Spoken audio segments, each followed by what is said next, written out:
제가 통신신학대학원을 졸업을 앞두고 있는 그 해에 학교에서 좋은 기회가 생겨서 보름 동안 성지를 이스라엘과 이집트와 이 인근 지역을 답사할 기회가 있었습니다. 당시로서는 꽤 많은 비용이 든 일이었는데 제가 나중에 나이 들어서 관광으로 이 지역을 가는 것보다 차라리 이제 본격적으로 목회를 하기 앞서서 공부하는 차원에서 한번 보고 오는 게 좋겠다 싶어서 큰 결심을 하고 또 좀 무리해서라도 갔다 오는 게 좋겠다 싶어서 보름 동안 갔다 온 적이 있습니다. 터키, 이집트, 요르단, 시리아, 이스라엘 지역을 한 보름 동안 아주 빡빡한 일정으로 돌았는데 보름간의 일정을 다 마치고 한국에 돌아와서 제 마음속에 남는 한 가지 성경 구절이 딱 있었습니다. 그것이 바로 누가복음 3장 8절입니다. 제가 한번 읽어드리겠습니다. 그러므로 회개에 합당한 열매를 맺고 속으로 아브라함이 우리 조상이라 말하지 말라. 내가 너희에게 이르노니 하나님이 능히 이 돌들로도 아브라함의 자손이 되게 하시리라. 아멘. 이 말씀이었습니다. 성지가 어떤 것입니까? 아브라함과 모세와 예수님과 다윗과 바울, 이 사람들이 걸었던 그 지역 아닙니까? 그 지역을 수천 년의 시간의 간격을 두고 제가 그 땅을 밟는 것도 참 감동되었는데, 현재 그 땅에 가보니까 현재 그 땅에는 분명히 2000년 전에 예수님께서 이곳에서 말씀도 하시고 기적도 베푸시고 모세가 이 지역에서 바다를 가르고 땅을 걷는 곳이긴 하지만 현재 그 지역 가보면 그 지역에서 그곳에 있었던 예수님을 찬양하고 예수님을 섬기는 사람의 흔적을 거의 볼 수 없습니다. 그리고 지역마다 이곳이 어떤 기적이 있은 장소다, 이 사건이 있었던 장소라고 기념하는 교회당 그리고 유적들만 가득히 있었고 수많은 많은 사람들이 지나가는 저를 향해서 물건을 팔거나 구걸하는 그런 모습들을 볼 수 있었습니다.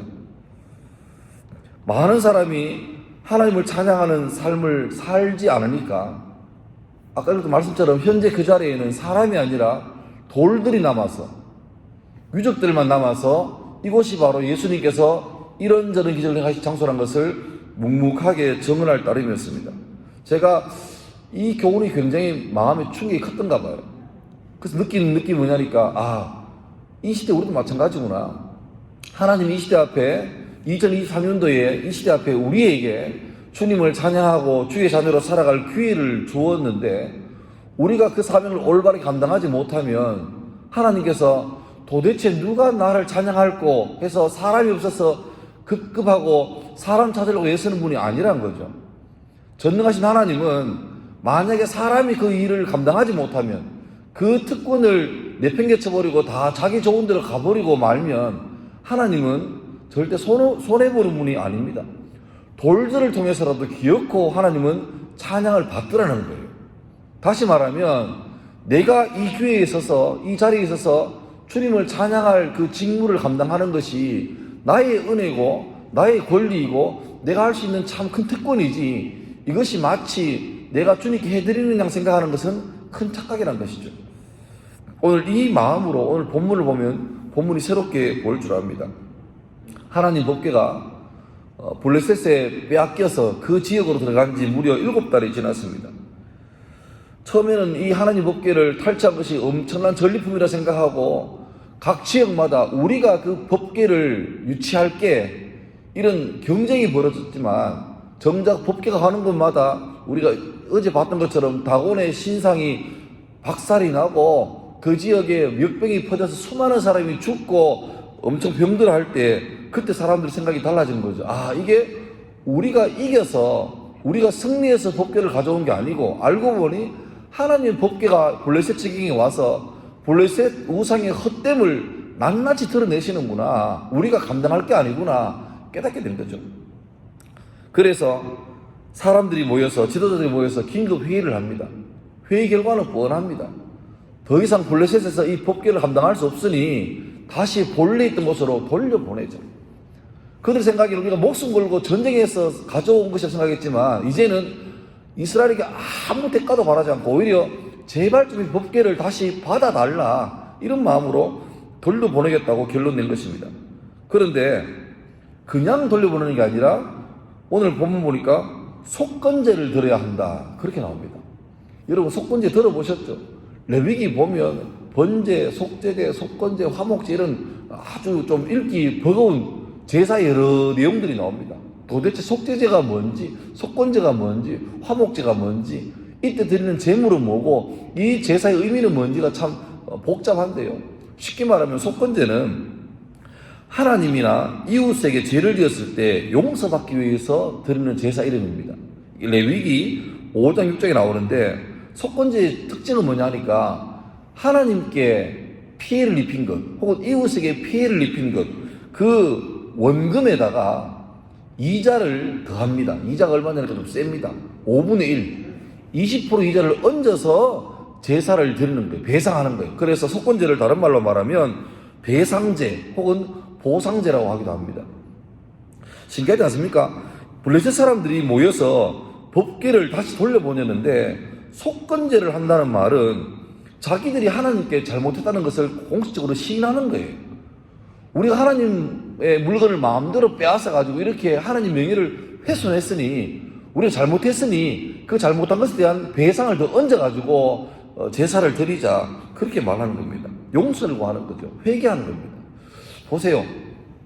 엘리로 대표되는 이스라엘은 영적 감각을 다 잊어버리고 전쟁하러 나갔을 때 위기가 닥치니까 법궤를 가지고 나가면 이기지 않을까, 이런 어떤 주술적인 마음 가지고 전쟁에 참여하는 그런 수준인 반면에, 하나님께서 모세를 통해 주신 율법을 이 블레셋 사람들이 어떻게 알았는지 이 이방인들이 알아서 알고 행동하는 거죠. 지금 두 나라가 좀 바뀐 것 같습니다. 이스라엘이 이스라엘답지 못하고 블레셋은 좋은 의미로 블레셋답지 못한 거예요. 블레셋은 오히려 그 율법에서 답을 찾아가지고 이렇게 해야 된다, 이렇게 해야 하나님께서 용서를 하신다는 것을 알고 방법을 찾고 있는 것입니다.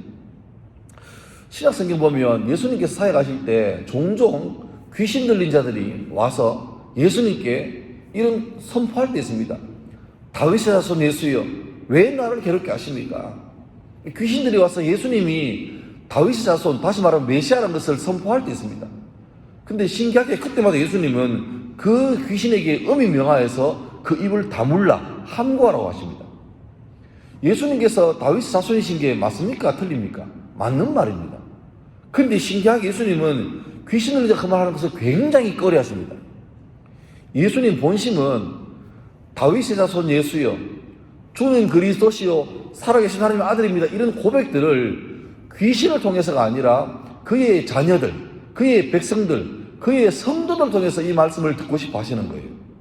그런데 성도들은 그 말을 할 마음도 없는데 오히려 귀신이, 악한 영이 그 예수님의 신분을 알고 그렇게 말하니까 그건 듣기 싫은 거죠. 어찌 보면 부모가 옆집에 혹은 친척 조카들에게 효도받고 공경받는 거 참 감사한 일이지만 본심은 뭐겠습니까? 정작 내 자녀가 내게 불효하고 있다면 아무리 다른 조카들에게나 이웃에게 효도를 받고 공경을 받아도 마음이 편하지가 않은 거죠. 그러니까 하나님 본심은 자기의 자녀들에게 찬양받고 또 존귀함 받고 그걸 가장 바라시는 그런 것입니다. 그래서 오늘 하루 여러분도 마음을 내고 시간을 내어서 또 의지적으로라도 주님을 높일 수 있는 하루 되시기를 주 이름으로 축원합니다. 이 찬양이라는 게 꼭 노래가 아니라 우리의 입술의 고백으로 또 마음의 방향으로 충분히 할 수 있는 것이죠. 블레셋 사람들이 금으로 된 독전과 쥐 형상을 만들어서 법궤와 함께 돌려보내는데, 그냥 사람이 손으로 옮기는 게 아니라 수레를 새로 만들고, 그리고 한 번도 수레를 끌어보지 않은 아직 젖먹이는 암소 2마리를 데려다가 그 위에다가 멍에를 씌우고 이 법궤를 그 위에 얹고 또 금으로 된 독종과 쥐 형상을 얹고 그렇게 보냅니다. 근데 보낼 때 블레셋 땅에서 예루살렘으로 가는 그 길에 첫 번째 있는 작은 마을이 바로 베세메스라는 동네입니다. 그러니까 블레셋에서 예루살렘으로 가려면 베세메스라는 동네를 지나가야 되는 거죠. 그들이 블레셋은 이런 얘기를 합니다. 만약에 우리가 이 수레에다가 그걸 싣고 한 번도 수레 끌어보지 않은 이 초보 암소에다가 자 가거라 하고 보내는데, 이 소들이 지 마음대로 가다가 섰다가 이쪽으로 갔다가 그러면 우리 블레셋 지역에 있었던 많은 재앙과 벌들이, 그리고 다곤이 무너져가지고 부러졌던 게 우연일 뿐이다. 우연히 한 번, 두 번, 세 번 겹친 것 뿐이다. 근데 만약에 이 암소들이 뒤도 돌아보지 않고 곧바로 베스메스로 한 번도 시켜보지도 않은 일인데 그냥 그 동네로 쭉 가면 바로 이 일이 하나님께로부터 온 것이라는 것을 우리가 믿겠다. 이런 방법들은 당시에 일반적으로 이방인들이 그들이 그 어떤 믿음을 확인하는 일반적인 방법이었습니다. 수레를 끌게 된 암소 두 마리는 한 번도 끌어보지 않은 초보죠. 이때까지 한 번도 자기는 자기 어깨 위에다가 멍에를 맨 적이 없는데 갑자기 젖먹이였던 송아지를 강제로 떼어서 집에 보내버리고 이 암소 두 마리에게 멍에를 씌워서 보내는 거죠. 여러분, 사람도 동물도 본능적으로 모적이라는 게 있습니다. 암소라고 해서 아무리 짐승이라 한들 젖먹이는 새끼를 강제로 떼어서 집에 놔버리고 자기는 생전 저보다는 멍에를 쥐어서 갑자기 어디 가라 그러면 소도 짐승인데 그냥 가겠습니까? 우리 보통 생 같으면 안 가려고 버티고 서서 저기 집에 송아지가 매매 울면 그쪽으로 가려고 애를 쓰지 않겠습니까? 근데 신기하게 오늘 본문에 보면 이 두 마리 암소는 새끼의 그 울부짖음을 어디 가십니까? 라고 말하겠죠 아마.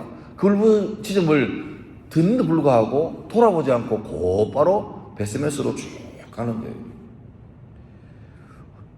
그래서 이 일이 블레셋에서 아스돗, 에그론, 가드에서 있었던 이 많은 일들이 그냥 우연하게 참 희한하게 어떻게 때에 맞게 다온 우상이 무너지고 전염병이 퍼지는 게 우연이 아니라 이 일들이 바로 하나님으로부터 온 일임을 확정하는 그런 역사가 된 거죠.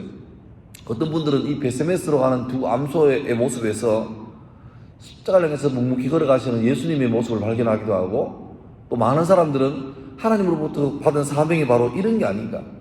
자기가 하고 싶은 일이 많고 할 수 있는 것도 많지만 그러나 주님의 뜻을 위해서 그것을 묵묵히 포기하고 절제하고 주의 길을 따라가는 그 헌신의 모습을 바로 이 베스메스의 암소의 모습에서 찾기도 합니다. 이사야 43장 21절 보면 유명한 구절이 있습니다. 이 백성은 내가 나를 위하여 지었나니 나를 찬송하게 하려 함이니라. 아까 앞에서 말했던 것처럼 하나님은 온 천하 만물에게서 찬양받기에 합당하신 분이고 특별히 주님은 그 어떤 것보다 우주의 별들의 하늘의 바람의 공기의 산의 찬양보다 가장 원하시는 것은 바로 창조의 클라이막스였던 하나님 형상으로 만들어진 우리 사람들이 주님을 찬양하는 것을 가장 듣고 싶어 하시는 분이십니다.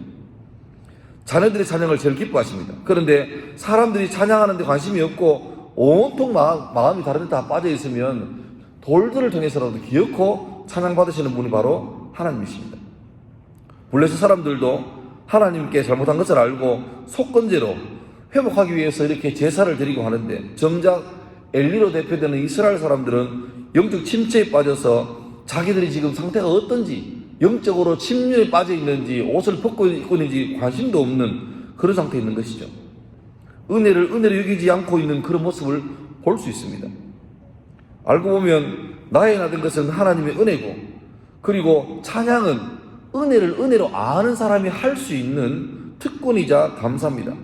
오늘도 부지런히 찬양의 삶을 살 수 있기를 바랍니다. 또 베스메스로 향하던 그 암소들의 헌신을 기억할 수 있기를 바랍니다. 애타게 부르짖는 송아지들의 울음을 뒤로 한 채 멍에를 맨 채 묵묵히 베스메스로 걸어가는 헌신을 통해서 이 일이 우연이 아니라 하나님께서 주신 일이다. 이것을 증거하는 거죠. 어쩌면 성도의 삶이 바로 이 모습입니다. 성도의 삶은 불신자들이 볼 때 저 사람들이 사는 방식은 우리와 다르다. 왜 저렇게 할까? 마땅히 분노하고 화를 낼 수 있음에도 불구하고 절제하고 인내하고 하는 것 이상하다. 능력이 없는 것도 아니고 권력이 없는 것도 아닌데 왜 저럴까? 저 사람 모습이 우리하고 다르구나. 그 모습에서 많은 하나님 밖에 있는 사람들이 울통해서 주님께 헌신하는 모습이 어떤 건지를 바라볼 수 있기를 바랍니다. 헌신이 내 의지가 되면 공로가 되고 업적이 되어서 오히려 다른 사람을 판단하고 비난할 수 있겠지만 은혜의식으로 헌신을 하면 할수록 점점 더 주께 온전한 영광이 되는 것입니다. 오늘 이 하루 이제 1월달을 다 지나고 2월의 첫날에 시작했는데 이 하루 그냥 우리에게 또 하루 사는 어제와 또 별다른 오늘이 아니라 어찌 보면 하나님께서 오늘도 내게 원하시는 삶, 날 통해서 받고 싶어하는 삶이 있기 때문에 내게 생명과 건강도 주신 것입니다. 그러면 오늘 이 하루도 나의 작은 발걸음을 통해서 기어코 주께 영광 돌릴 수 있는 그런 삶을 잘 살 수 있는 여러분 될 수 있기를 주의 이름으로 축원합니다. 기도하겠습니다.